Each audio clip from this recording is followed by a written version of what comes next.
Our topic is still under the series entitled, the Greek word called charis. Sabi nga natin ulit, charis. Yan, the gift of favor for everyday life. Part number 4 na po tayo. Gusto niyo po ba na pinapaboran tayo? Amen. Sapagkat pag ang pabor ng Diyos ay nasa atin, kaya niyang magbigay ng lahat ng bagay na pwede nating mahiling sa Kanya. Bakit? Sapagkat niligtas niya tayo dahil sa Kanyang biyaya. Amen? Ephesians chapter 2 verse 8 to 9, review lang tayo. Sabi diyan, sabay-sabay, for it is by God's grace, charis, that you have been saved through faith. It is not the result of your own effort, but God's gift. So that, tingnan niyo po, no one can boast about it. Napakalinaw na po, no? Niligtas tayo sa biyaya lang, hindi sa iyong effort, no? Ito ay regalo ng Diyos. Bakit? Para wag tayong magmalaki sa Kanya. Amen? Ang Greek word ng salitang grace is, alam na natin yan, charis. No? Pagka meron kang kakilala na grace ang pangalan, charis din po ang equivalent niyan. It is occurred in King James Version in the New Testament 156 times. No? Napakarami po. Kaya ibig sabihin, totoo yung salita na to in Greek word. It means grace, favor, acceptable, ano pa? Goodwill. I-highlight ko po yung word na goodwill. Sabi nga natin, goodwill. Yan. Dito po sa goodwill, kahit umingi ka ng tawad sa Diyos, kahit lumuhod ka pa sa Kanya, kahit sugatan mo pang yung sarili, kung ayaw naman ng Diyos na patawarin ka, wala kang magagawa. Nakuha niyo po yun mga kapatid? Pero dahil sa goodwill ng Diyos, kaya kanyang patawarin dahil sa kanyang biyaya at habag at pabor. Kinari, amen? So, ginusto niya na patawarin ka. Kaya, salamat na lang sapagkat ang tawag doon ay biyaya at pabor ng Diyos. Kinari, amen? What else? Loving kindness, benefit, or gift. Also, it means to be full of joy. Yan, papasayahin ka niya. Happiness or pleasure. Literally, it means a generous gift or gift of God's favor. Kaya napakagandang pangalan po ng charis. Yan, si Kari po, pangalan ng Kari. Alright, so take note po ibinigay na ng Diyos ang pagliligtas sa kanyang mga anak para mabuksan at may buhos ang lahat ng benepisyo ng biyaya. Bakit? Ayaw ng Diyos na magmukha kang mahirap, ayaw ng Diyos na magmukha kang kawawa habang nandito ka sa lupa. Can you amen? Bakit po ba? Dahil tayo ay anak ng hari ng mga hari, Diyos ng mga Diyos, at napakayaman na Diyos. Can you amen? Kaya sabihin sa iyong katabi, you are a royal. Sige nga po. Yan, sa kabila naman, you are a royal. Yan, hindi po yung soft drinks royal. Ibig sabihin, dugong bughaw. Di ba? Ikaw ay anak ng isang hari. And brothers and sisters, hindi ka papaboran kung hindi ka anak. Can you hear amen? Kaya kung ganyan palang tingin sa atin ng Diyos, walang anak ng Diyos na mahirap. Shout amen. Kaya binigyan niya tayo ng pabor, ng kanyang biyaya, para ikaw at ako ay sumagana. So, we need to develop kingdom mentality. Sabihin nga natin, kingdom mentality. Yan. Sa Tagalog ay kaisipang pangkaharian o makalangit na kaharian. Not poor mentality. Let me prove that. John chapter 1 verse 12, but to all who believe Him and accepted Him, to the Lord Jesus, He gave the right to become children of God. But let me clarify that. Hindi porke sinabi ni pastor na ikaw ay royal o dugong bughaw at bigla kang pumasok sa Vikings o kaya sa Jollibee at hindi ka magbabayad. Kasi sasabihin mo, anak ako ng hari Well, brothers and sisters, sana nga lang yung gwardya at yung manager Christian para maintindihan niya that you are a royal. Di ba mga kapatid? Pero ang totoo po niyan, hindi pa po lubos na kilala ng mundo ang ating Ama sa Langit. Can you amen? Kaya kahit sabihin mo na ikaw ay royal, hindi sila papayag kasi hindi naman nila ito nauunawaan. Do you get that mga kapatid? Kaya nga po, nakalagay po kanina doon, we need to develop kingdom mentality. Sabihin nga ulit natin, kingdom mentality. Amen? Ang pagiging royal natin, nagsisimula sa spirit, spiritual. Amen? Tapos dadalo ito saan? Sa iyong soul or kaluluwa, in your mind. Kaya nga kingdom mentality. Again, born again spirit, papunta sa iyong kaluluwa, kingdom mentality. Kaya mula sa isip at sa pananampalataya mo, kapag naniwala ka sa iyong sarili na ikaw nga ay mayaman, walang sino man ang kayang umagaw nito sa iyo. Can you hear amen? Amen po ba? Samantalang ang yaman ng mundo, nauubos yan at nawawala. Pero ang mga anak ng Diyos, masaya pa rin kahit walang masyadong hawak na kayamanan kasi alam nila mayaman sila pagdating natin sa langit. Shout amen. Palapakan natin ating Diyos na buhay. Are you with me, mga kapatid? And after all, we are not living with false hope. No? Hindi natin pinapaasa ang mga tao sa maling paniniwala lang. Bakit? Ang lahat ng pinaniniwalaan natin ay base mismo sa salita ng Diyos. Do you believe in God? Do you believe in the Bible?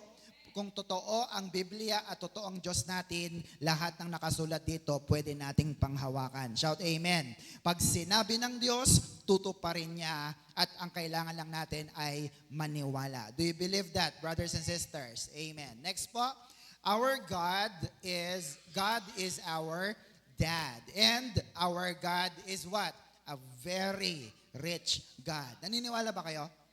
Amen. Ayan ang mga verses. Patunay na ang Diyos natin ay mayaman na Diyos. Kaya, you need to start developing kingdom mentality. You know, amen? Masaya na may kilala kang mayaman. At kung may kilala kang mayaman, parang masarap sa pakiramdam kasi maragi kang may malalapitan. Tama ba? Pero higit sa lahat, pag inisip mo na ang Diyos mo pala ay napakayaman, brothers and sisters, mayroon kang pag-asa sa buhay na umasenso. Amen. Palapakan natin ang ating Diyos na buhay. Tandaan po natin, next, there is more to grace or charis than just going to heaven. Kaya huwag ka munang magmamadali na umuwi sa langit. Tama ba mga kapatid? Kasi yung iba nawawala na ng pag-asa, nawawala na ng pabor sa buhay. Kasi napakarami pong mga benefits or inclusion ng grace or charis sa pamamagitan ni Kristo. Kaya ang totoo po niyan, gusto ng Diyos na guminhawa tayo sa ating buhay. Amen? So balikan po natin ulit. What are the inclusions of your salvation? Review tayo. Number 1, ano po yun ulit? Next, number 1 is spiritual salvation. So your future is secured. Number 2, physical healing. Kaya wala ka ng sakit karamdaman, magaling ka na kay Kristo. Amen? Number 3, protection from calamities and accidents. Kaya protektado ka sa anumang aksidente. Number 4, deliverance from evil works. Because you are covered by the blood of Jesus. Can you hear amen? Amen. 2 Timothy 4, verse 18, sabi rito, and the Lord will deliver me from every evil work and preserve me from His heavenly kingdom. To Him be the glory forever and ever.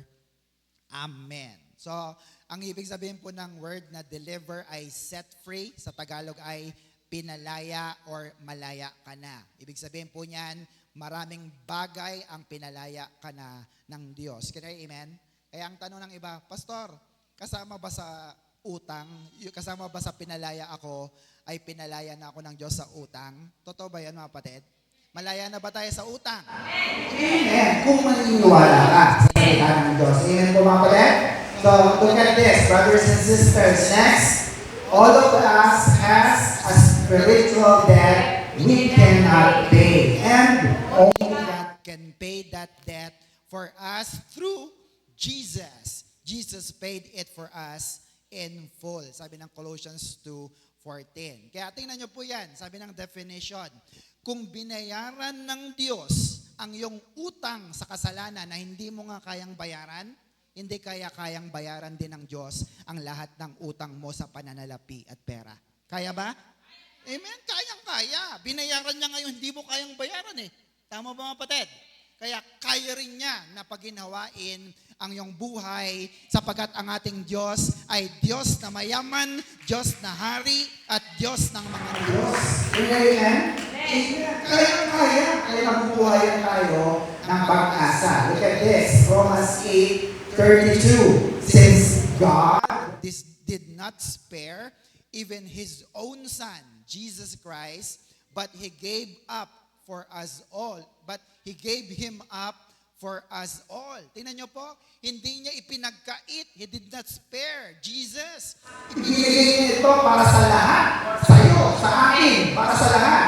Won't God, who gave us Christ, nagtatanong si Pablo, also give us everything else? Ha? Kung binigay na ni Kristo, Ni God, ang kanyang kaisa-isang anak, hindi ba niya kayang ibigay ang anumang bagay kasama dyan ng pera?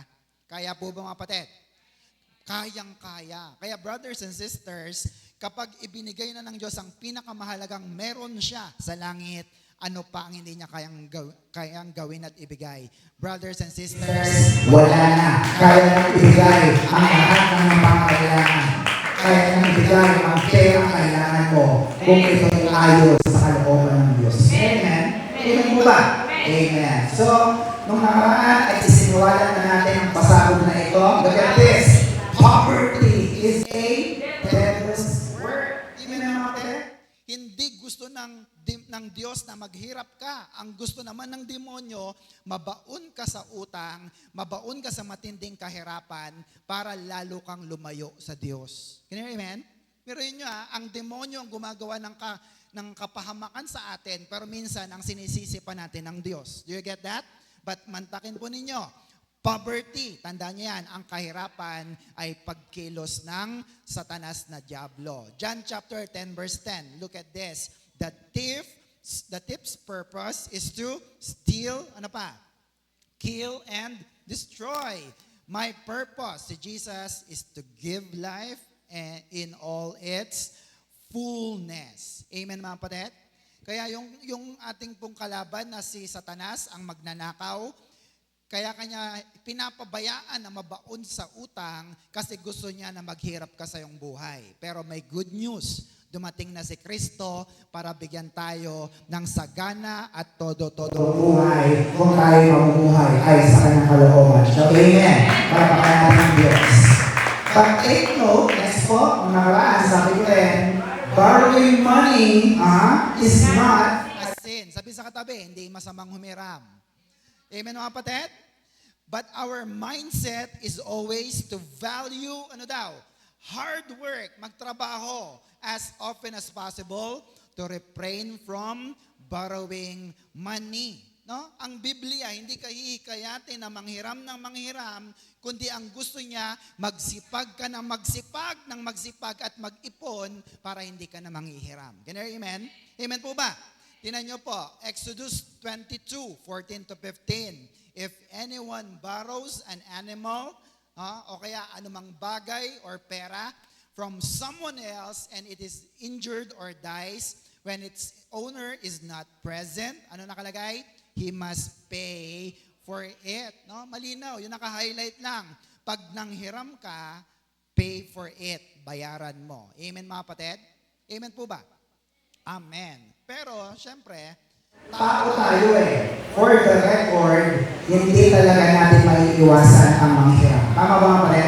Hindi natin maiiwasan ang mangutang ng pera. Ako po, nakakahiram din ako. Mga pare, hindi na po ba yan? Pero, binabayaran natin ito because we have a Bible law which is called the law of restitution. Sabihin natin, restitution. Kaya, hindi lang tayo, no? Ang ibig sabihin nito, nandiyan sa baba. Pag humiram ka, dapat mong bayaran. Pag may kinuha ka, dapat mong palitan. Hindi lang magandang pag-ugali. This is the law of restitution. Now, the 1 million question, Pastor, kailan po nagiging masama ang pangungutang? Kailan daw po nagiging masama? Ayan. So, tingnan ulit natin. Again, sabi dito, according to the Bible, may tatlong bagay. Borrowing and lending are both approved practices in the Bible. Nasa Biblia yon. Pwede kang manghiram, pwede ka ring magpahiram. Tama? Pero may tatlong bagay. Number 1, next po. Anong sabi dyan? No interest is imposed upon the poor brethren. Pagkapatiran mo, walang interest. Maliwanag po ba mga kapatid? Baka hindi na umaten yan. Can you amen? Pag nabaon na siya sa sobrang interest. Nandiyan ang verse, Deuteronomy 23:19. Number 2, ano yan? Interest rates are reasonable for foreigners. Gusto mo bang magpatong ng interest? Sa mga hindi mo kapatid, sa mga foreigners lang. Amen mga kapatid? Pero not overcharging. Dapat reasonable interest. Are you with me mga kapatid? Amen. And number 3, money is what? Paid back in a responsible and timely fashion. Sabihin nga natin, on time. Yan, magbabayad tayo on time. Ginari, amen? Kaya nagiging masama po ang pangungutang ay nandiyan po sa baba, yung kulay red. Everybody, if someone cannot fulfill these principles, it would be sinful to Tumbaho. Amen? Kung hindi mo masunod ang tatlong ito, nagkakasala ka na sa pangungutang. Imbis na magbayad tayo, ay nagdadagdagan pa ang ating utang. Are you with me mga kapatid? Nalimunan po ba yan? Okay. Psalms 37:21. Ha? Baka ulitin ko ulit. Kahit supasama. magkakaroon ng hiram at utang, pero binabayaran natin. Amen mga kapatid? Amen. Next, Psalms 37:21. The wicked, sino yun? The bad people, borrow and never pay back. But good people, godly and righteous, are generous with their gifts. Hindi ka masamang tao. Sabihin sa katabi, hindi ka masamang tao. Sa kabila rin, hindi ka masamang tao. Magbayad ka. Di ba? Sabi po ng Biblia kasi yan. Yun ang kapatid. At ayaw na ayaw ko pong ma-miss out nyo to ha. This is the biggest warning sa loan. Baka sabihin ninyo, baka makalimutan nyo. Proverbs 22:26. Tingnan nyo po. Don't promise to pay what someone else owes. Don't guarantee anyone's loan. Ito po yung mga guarantor, mga co-signor. Sabihin sa katabi ulit, delikado. Yan. Huwag kang magbabalak na pirmahan yung utang ng may utang. Bakit? If you cannot pay the loan, your own bed, higaan mo, May be taken right out from under you. Amen? May nahirap ka na, kama na lang meron ka, kukunin pa rin. Akin yan, kasi ikaw ang nag-guarantee. Are you with me up on that? Don't do that. Amen. Next, we should quickly settle. and avoid debt when we can. Bakit? Because debt leads to, dalawa po yan, stealing and, next po, stealing and slavery, which is a bigger problem to solve. Tama ba mga kapatid? So, dapat tayo po, maagap tayo sa ating mga hinihiram kasi pwede itong mauwi sa pagnanakaw. Tama mga kapatid? At pwede rin sa pagiging alipin. Basahin na lamang sa Proverbs 22:7 at Exodus 22:1-2. Can you hear amen? Amen po ba mga kapatid? Amen. Tingnan nyo po yan. Next po. The poorest person on earth is not the one without money, but the one without Jesus. Tama ba mga kapatid? Do you believe that? Amen po ba? Ikaw ba, sa tingin mo, mayaman ka na kasi may Jesus? Yes. Bakit? Kung ang mayaman ay walang Kristo sa puso at ikaw ng mahirap ay may Kristo sa puso, magkikita kayo sa hukom ng Diyos. Tama ba? May dala ba kayong mga pera? Wala. Pantay na yun eh. Pinarigan? Pero mas magiging mahirap ang buhay niya doon sa impyerno. Ikaw naman, ginhawa ka kasi pupunta ka sa mayaman na ama mo sa langit. Pinarigan? Kaya palapakan natin ang Diyos. So, mahirap ang buhay sa impyerno, mga kapatid. Totoo po yan. Kaya salamat na lamang sa pagkakay Kristo tayo sa puso. Amen po ba? Are you happy with that? Amen. Brothers and sisters, wala na pong alam na paraan para mabayaran ng inyong mga utang. Kundi ito. Ano po yan? Obedience always what? Brings blessing. Gusto niyo bang mabayaran ang inyong mga utang? Anong sabi ng quote na yan? Obey God. Obedience. Sundin mo ang Diyos. At sinabi ng Diyos, pag sinunod mo siya, kaya niyang gumawa ng maraming milagro sa iyong buhay. aahon ka, giginhawa ka, aangat ang buhay mo sapagkat nangako siya ng super blessed and happier life. Macarius in Jesus. Can you hear amen? Amen po ba mga kapatid? Amen. Do you believe that? Amen po ba? Kasi tingnan nyo ang pastor ninyo, wala namang trabaho. Pero kung hindi ako pinapaangat ng Diyos sa aking buhay, baka sabihin ko, ayoko na. Can you hear amen? Pero dahil nangako ang Diyos na nangako sa akin ay nangako din sa inyo, kaya niyang iangat ang ating mga buhay. Shout amen. Palapakan natin ang Diyos na buhay. So let's continue now. Naiwan natin ang tanong na ito, what gave us the right to God's gift of favor? No? Ano bang nagbigay sa atin ng laya or karapatan para konsumuhin natin ang ating mga pabor na natatanggap. Ang sagot natin dyan, next po, everybody, the righteousness of Jesus Christ gave us the right to God's gift of favor. Anong sagot? The righteousness of Christ. Kaya ka pala pinapaboran ng Diyos dahil sa katuwiran ni Kristo. Tandaan nyo po yan. Para magkaroon ka ng pabor ng Diyos, para maging mabango ka sa Diyos, kailangan mong maging matuwid. Hindi sa iyong sarili, kundi sa katuwiran ni Kristo. Maliwanag po ba yun mga kapatid? Amen. So, sabi rito, there are two types of righteousness in the Bible. Number one is false righteousness. Ito po yung right living or right doing based on obeying the law. It is your performance. Gumagawa ka ng mabuti kasi gusto mong maging mabait sa mata ng tao at sa mata ng Diyos. Amen?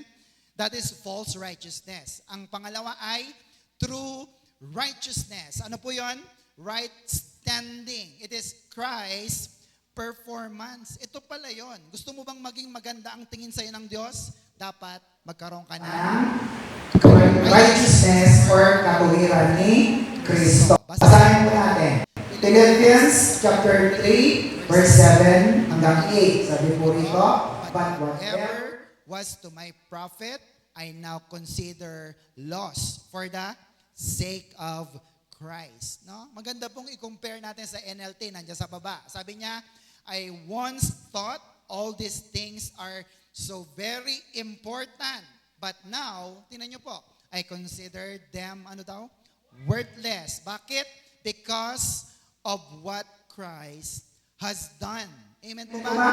Kami ba yung mga bagay na tinutukoy ni Pablo rito na importante sa kanya dati? Una dyan, siya po ay circumcised or tuli nung siya ay 8 days old pa lamang. Ibig sabihin, mula pagkabata, malinis siya physically kasi natuli nga siya. Amen? Ano pa? Siya ay real Jew from the tribe of Benjamin. Ibig sabihin, pinili, chosen, hindi pababayaan, laging pinapaboran ng Diyos. Amen? Amen po ba? Ano pa? He is a Pharisee. Ang katumbas nito, abugas siya. Abogado. Pinakamataas na pwede mong ma-achieve bilang isang tao noong panahon nila. What else? Siya po ay galing sa tribo ni Benjamin. Thank you, Nick. So, pero ang lahat ng mga bagay na ito, malakas nang sinabi. Sabi niya, now I consider them worthless. Sa Tagalog, lahat ng mga na-achieve ko, lahat ng narating ko, worthless. Sa Tagalog ay wala nang halaga. Amen mga kapatid? Amen po ba? Bakit daw? Sapagkat nais niya na malaman ang lahat ng bagay patungkol kay Kristo. Tingnan niyo po sa mababaw na salin sa The Message, sa Philippians 3:7. The very credentials these people are waving around are something special. Mga credentials natin, mga pag-aaral. I'm tearing up and throwing out with the trash. No? Sabi niya, yung diploma ko, yung degree ko, yung MA ko, yung mga pangarap ko, yung plano ko sa buhay, yung mga bagay na meron ako na wala ang iba at kinaiinggitan ako, sabi ni Pablo, ayan, pinagsisira ko na. Pinagtatapon ko na, eka. Amen mga kapatid? Bakit? Along with everything else, I used to take credit for. And why? Bakit daw po? Ano sabi niya? Because of, Kaya yung iba tuloy, ayaw mag-church sa atin. May ganyang kasabihan sila, ayaw kong pumunta sa inyo. Bakit? Masisira ang buhay ko. Lahat ng pinaghirapan ko, iiwanan ko lang. Bakit? Because of Christ. Dahil daw eka kay Kristo. Verse 8 sa NIV. Sabi dyan, what is more, I consider everything a loss compared to the surpassing greatness of knowing Christ Jesus, my Lord. For whose sake I have lost all things. Look at this. I consider them rubbish. Sabi nga natin, rubbish. Ibig sabihin, garbage or worthless trash, basura. Ano ba ang basura?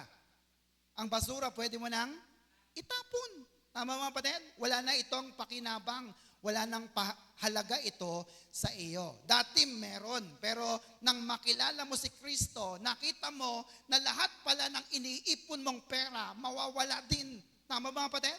Samantalang pag nakilala mo si Kristo, ang kayamanan mo na hindi lang ginto, pwede mo pang dalin sa langit at may enjoy mo ito kasama ang ating Diyos Ama na nasa langit. Shout amen. Palapakan natin ang ating Diyos na buhay.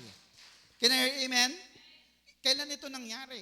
Nung makilala mo si Kristo. Nag-iba na ang mahalaga sa iyo. Tama ba mga kapatid? Dati ang mahalaga sa iyo ay ang iyong trabaho.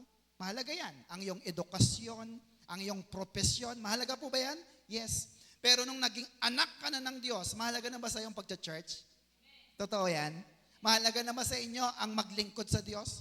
Amen. Bakit? Because of Christ. Yun ang gusto ni Pablo, that I may gain Christ. Amen po ba? Mas mahalaga kay nasa kanya si Kristo. Ituloy po natin sa verse 9 sa Good News Bible. Ang ganda ng salin.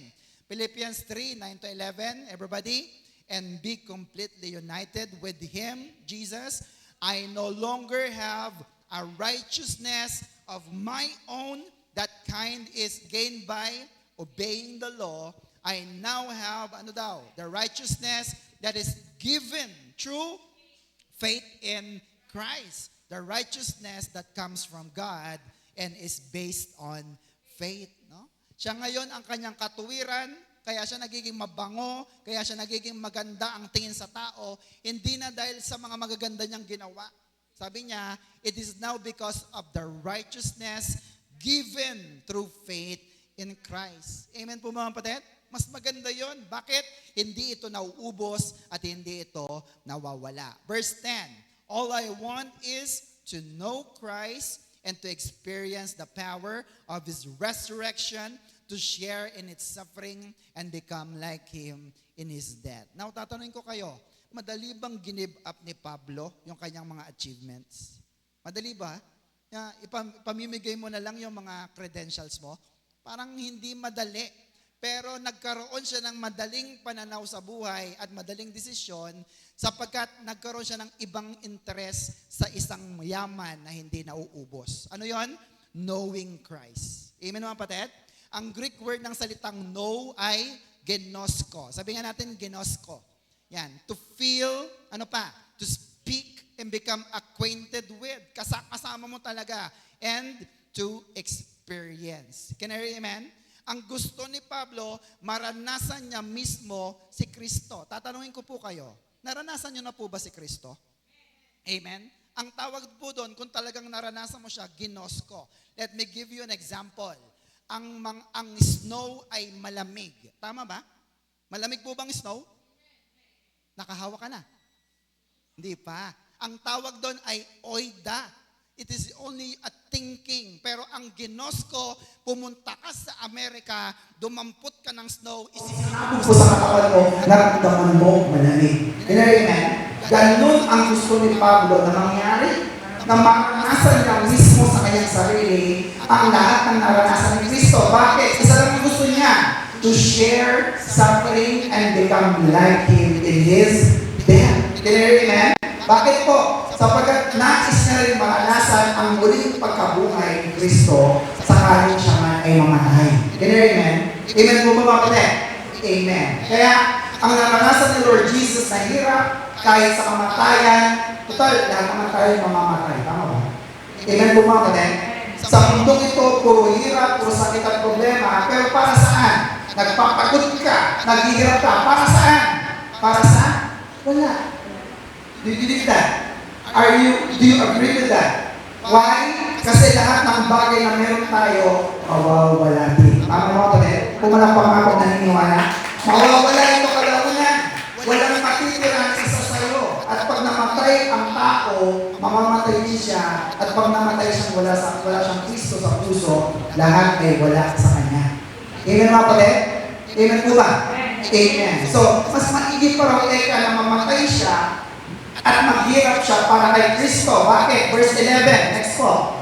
In hope that I myself will be raised from death to life. Yan. Ang kanyang inaasahan ay siya'y muling mabubuhay na maguli sa mga patay. Can you hear amen?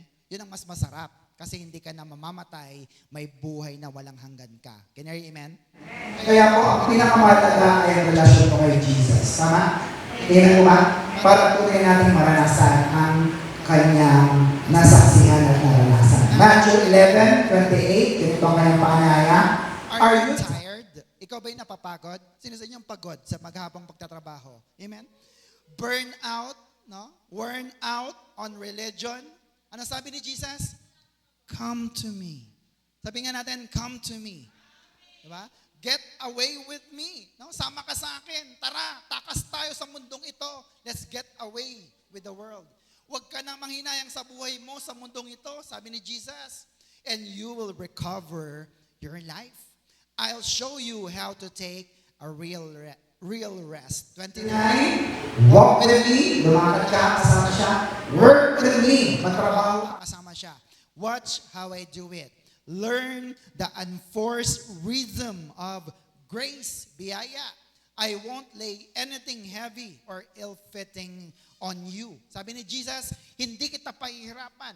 Hindi kita papapasanin ng mabigat. 30, keep company with me and you'll learn to live freely and lightly. Amen mga kapatid? Hindi mabigat eh. Samantalang yung iba, pag nasa banig na ng karamdaman, ang inisip, yung kayamanan ko, yung mga titulo ko, ang bigat-bigat para sa kanya na iwan ang buhay na ito. Can you hear amen?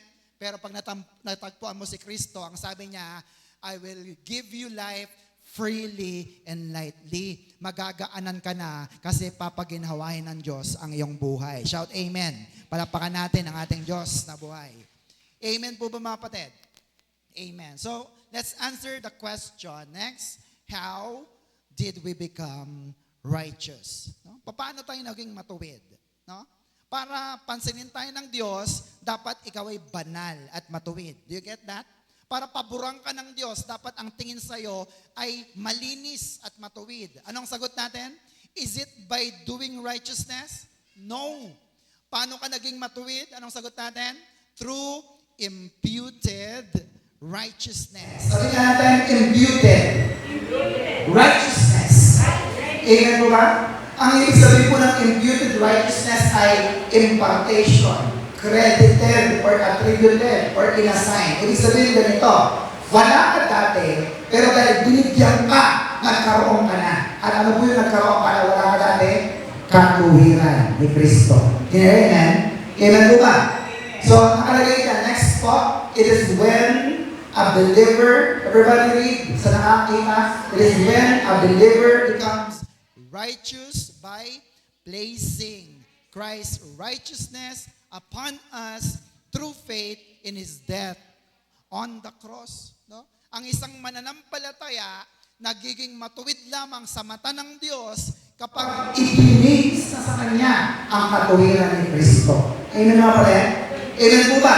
Ang tawag doon, imputed righteousness. Maliwanag po ba yung mga pala? Pero paano? 2 Corinthians 5:21. Sabi diyan, Christ was without sin, but for our sake, God made Him share our sin in order that in union with Him, ano sabi? We might share the righteousness of God. Amen po ba mga kapatid? Nakikishare tayo. Saan? sa katuwiran ni Kristo. Sabi sa Amplified Version, He might be approved and acceptable and in right relationship with Him by His goodness. No? Kaya kapag ang imputed righteousness ni Kristo ay nasa atin na, lahat tayo ay magiging matuwid sa harap ng Diyos. Can you amen? Para madali natin maintindihan, let me give you an illustration. Tignan niyo po yung picture niya.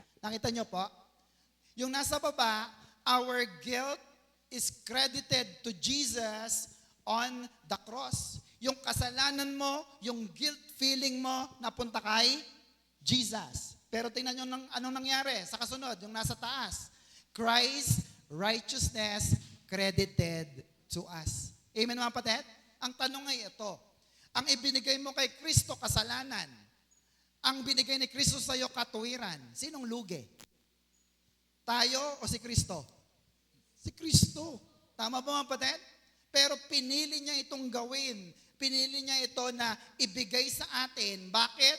Para lahat tayo ay pwede nang lumapit sa ating Diyos Ama sa langit. Palapakan naman natin ating Diyos na buhay. Can you hear amen?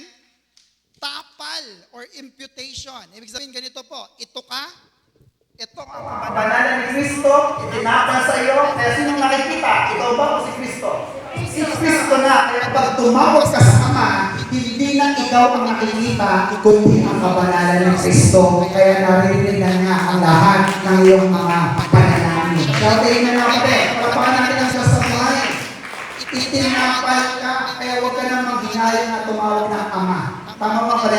Iba kasi maraming Pilipino mahiyain. Pastor, pag-pray mo ako, bakit pakinggan ko hindi ni Lord? Mahiyain. Tingnan niyo po ito. Romans 8:15. For you did not receive the Spirit that makes us slave again. fear, but you receive the spirit of sonship. Naging anak ka na. Espiritu ng pagiging anak. And by Him, we cry. Anong sigaw mo? Abba. Anong ibig sabihin ng Abba? Father. Can you hear amen? Of course, if you are born again, saan? In your spirit. Because you have the spirit of sonship. Amen po ba mga kapatid? Naging anak tayo dahil sa ating born again spirit. Sabi sa John 3:6. Romans 4 verse 8. Tingnan niyo po ito. Blessed. Ano yung Greek word? Makarios.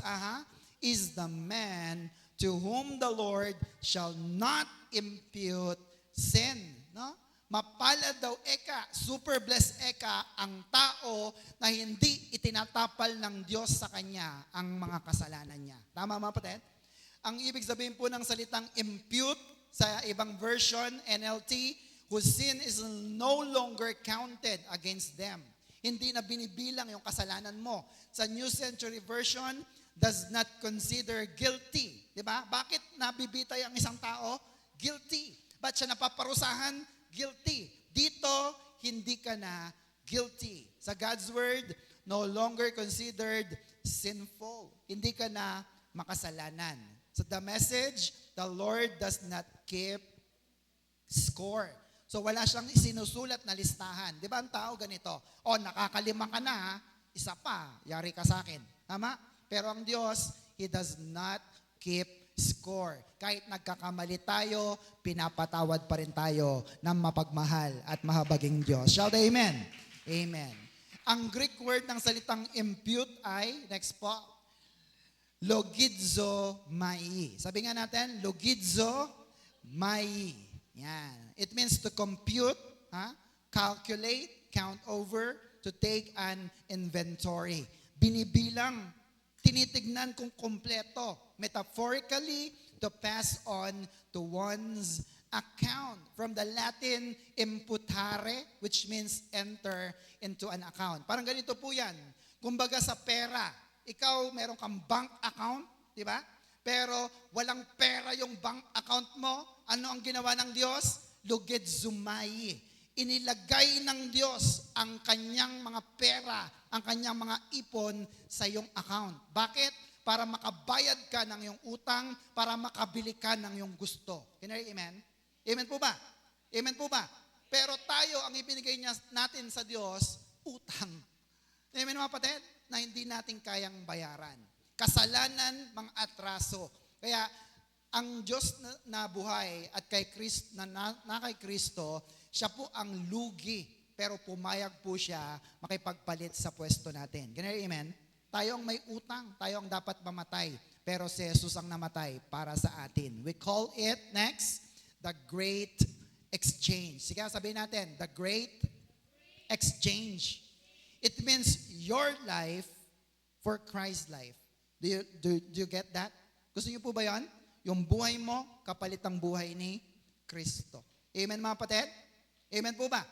So, dapat hindi na tayo nabubuhay sa ating sarili, kundi sa pamamaraan na ni Kristo. To live in righteous living. Tingnan niyo po ito, malapit na po tayo. Galatians 2:20. I have been crucified with Christ, and I no longer live, but Christ, sabi diyan, lives in me. The life I live in the body, I live by faith in the Son of God, who loved me and gave himself for me. 21, I do not set aside the grace of God, for if righteousness could be gained through the law, Christ died for nothing. Nakita niyo po yun? Ipinako na daw si Pablo. Kaya hindi na siyang nabubuhay. Kundi sino? Yung buhay na ni Kristo sa kanya. Bakit? Kung ang katuwiran pala ay pwede mong makuha sa pagsunod sa 10 utos, kaya ba nating sundin ang 10 utos? Hindi po eh. Dapat, kumpleto 10. Kahit pumasa ka sa 9, bagsak ka sa 1, bagsak ka pa rin. Tama mga kapatid? Kung dito pala natin makukuha ang katuwiran, sabi dito, namatay pala si Kristo para sa wala. Samantalang hindi natin kayang gawin, kaya buti na lang ibinigay ng Diyos ang kanyang kaisa-isang anak na matay sa krus ng Kalbaryo para ikaw at ako ay mabuhay para sa kanyang kapurihan. Shout amen. Palapakan natin ang Diyos na buhay. Amen mga kapatid?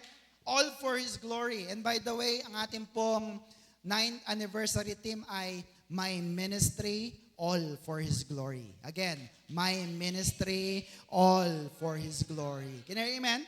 Wala kang dapat patunayan sa tao. Kasi minsan uubusin ka ng mundo. Ang dapat may patunayan ka ay ang iyong paglilingkod sa Diyos na lahat ng iyong ginagawa ay para lamang sa kanyang kapurihan. Shout amen. At ito ay malaking pakinabang sa lahat ng anak ng Diyos. Amen po ba mga kapatid? Amen.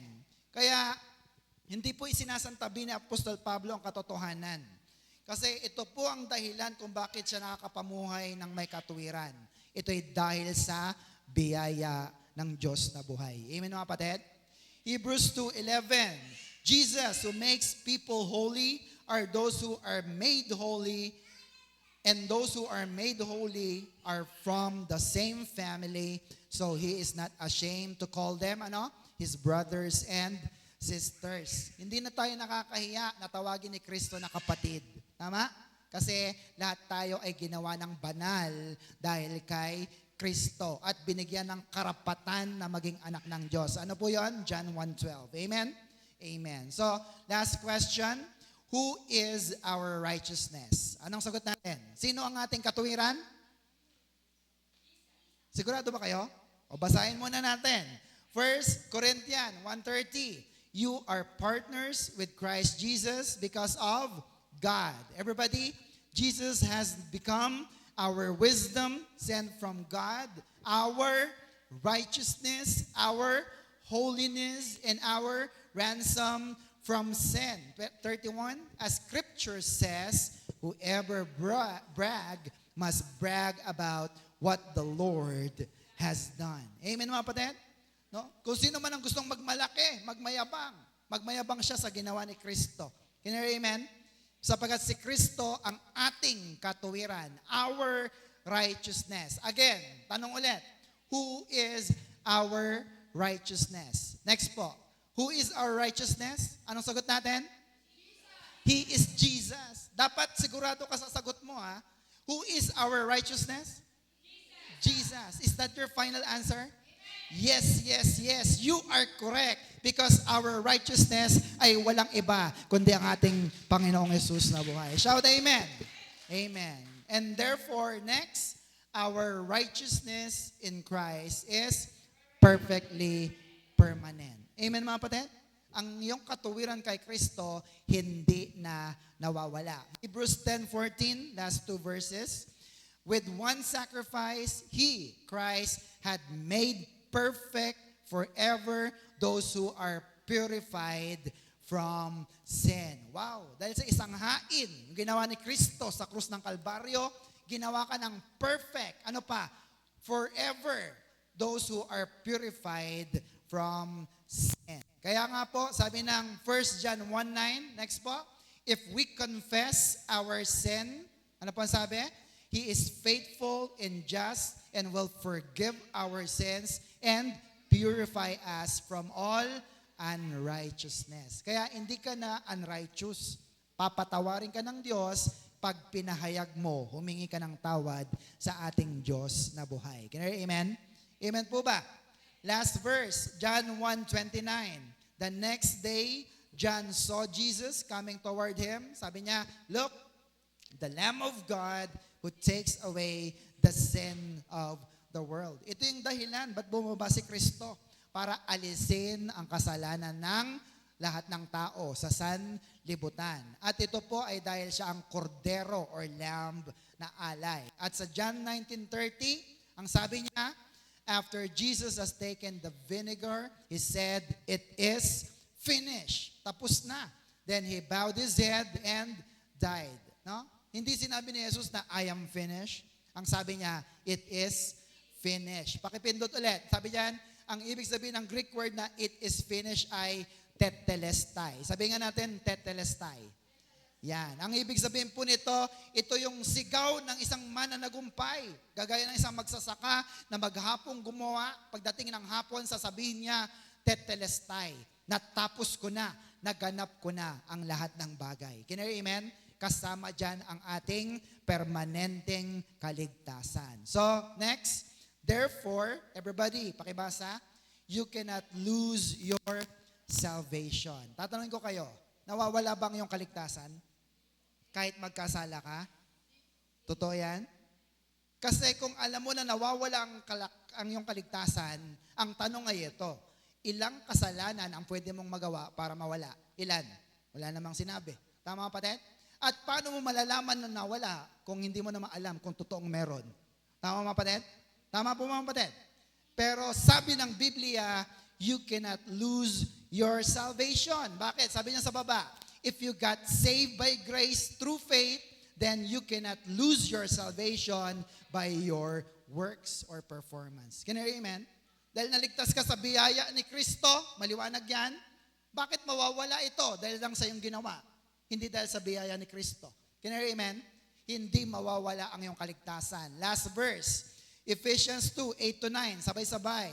For it is by God's grace that you have been saved through faith. It is not the result of your own effort. Gawa ka ng gawa ng mabuti, hindi yon, but God's gift so that no one can boast about it. Can you hear amen? Ibig sabihin ng Biblia, hindi sa paggawa mo lang para ikaw ay maligtas. Ikaw ay naligtas dahil sa mayamang pabor, biyaya, karis ng ating Diyos na buhay. Shout amen. Palapakan natin ang Diyos. May natutunan po ba kayo mga kapatid? Amen. So, last question. Does grace gives us license to commit sin? Ha? Dahil ba mayaman ang biyaya ng Diyos, binigyan tayo ng lisensya para gumawa ng kasalanan?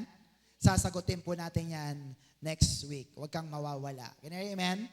So, anong ating Macarius Challenge? Everybody, to be continued, enjoy God's gift of favor every day. Isa pa po't malakas, enjoy God's gift of favor every day. Let us pray. Tayo po tayong lahat. Panginoon, maraming salamat sa gabing ito sapagkat tunay po na nabuksan na naman ang aming kaisipan patungkol sa iyong mayamang habag, mayamang biyaya, at napakayamang pabor sa aming mga buhay. Lord, thank you sapagkat ang pabor na ito ay ginawa mo pong available para lamang sa iyong mga anak. For we are royal in our spiritual world, Father. Na sa aming spirito, sa aming born again spirit, itinatak mo na sa aming spirito na kami nga ay mayaman sapagkat mayaman ang aming Ama sa langit. Panginoon, salamat po Sapagat binibigyan mo kami ng pag-asa na magkaroon po ng magandang buhay kahit nandito pa lang kami sa lupa. Kaya Lord, sa buhay na ito, hindi kami papayag na kami po ay maghirap. Hindi kami papayag na kami magbukang kawawa. Sapagkat una sa lahat, meron kaming Diyos na nasa likod namin, umaalalay para iangat at bigyan kami ng kasaganaan sa aming buhay. Salamat Panginoon sapagkat lagi kang nandyan sa amin. Salamat Panginoon sapagkat hindi mo kami pinapabayaan. Salamat sapagkat hindi mo kami kailanman pinagkukulang. Kaya Lord, maingat naming binabalik ang lahat ng papurit, pasasalamat, ang lahat ng pabor na binibigay mo ay pinagpapasalamat namin sa pangalan ng aming Panginoong Hesus. Lahat tayo magsabi ng Amen. Palapakan po natin ang Diyos. Ano ulit ang ating Macarius Challenge? Enjoy God's gift of favor every day. Hallelujah. To God be the glory. Are you blessed? Super blessed. Kung tayo po na blessed, let us proceed with our grace giving.